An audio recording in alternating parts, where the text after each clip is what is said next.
கர்த்தருடைய பரிசுத்த நாமத்திற்கு மகிமை உண்டாவதாக. இன்றைய வேத வசனம் சங்கீதம் 84:12. சேனைகளின் கர்த்தாவே, உம்மை நம்பியிருக்கிற மனுஷன் பாக்கியவான்.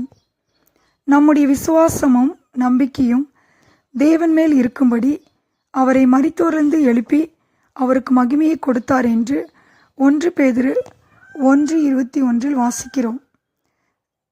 தாவீது கர்த்தரை மட்டுமே நம்பி இருந்தான். தாவீதை எல்லா நெருக்கத்திலிருந்து கர்த்தர் விடுவித்தார். தாவீது எக்காலத்திலும் அவரை நம்பியிருந்தார். தாவீது வெட்கப்பட்டு போகவில்லை. ரோமர் 8:24 வாசிக்கிறோம்.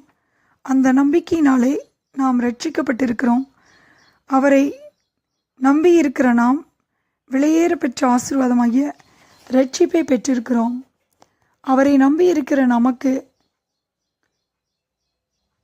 நம்பிக்கையின் தேவன் எல்லாவித சந்தோஷத்தினாலும் சமாதானத்தினாலும் நம்மை நிரப்புகிறவராயிருக்கிறார்.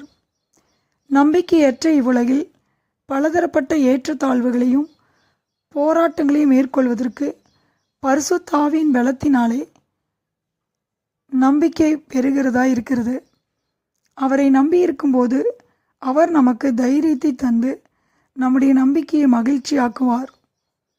மனிதர்களை நம்புவதை பார்க்கலாம் கர்த்தரையே நம்பி இருக்கும்போது நாம் ஆசீர்வதிக்கப்பட்டவர்களாய் இருப்போம். நம்முடைய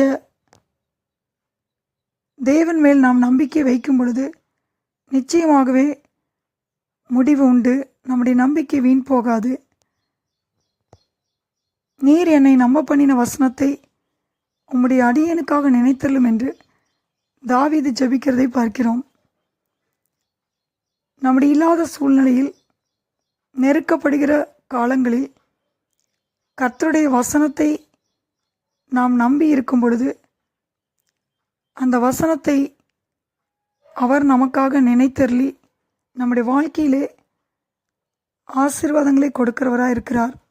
கர்த்தருடைய வார்த்தை நம்மை உயிர்ப்பிக்கும், நமக்கு ஆறுதலை தரும், நம்முடைய வெறுமையை நிரப்பும். 1 தீமோத்தேயு 6:17 வாசிக்கிறோம். நிலையற்ற ஐஸ்வர்யத்தின் மேல் நம்பிக்கை வைக்காமல் நாம் அனுபவிக்கிறதற்கு சகலவித நன்மைகளையும் நமக்கு சம்பூர்ணமாய் கொடுக்கிற ஜீவனுள்ள தேவன் மேல் நம்பிக்கை வைக்கும்போது நாம் பாக்கியவான்களாய் இருப்போம். சங்கீதம் 84:12 வாசிக்கிறோம். சேனைகளின் கர்த்தாவே, உம்மை நம்பியிருக்கிற மனுஷன் பாக்கியவான்.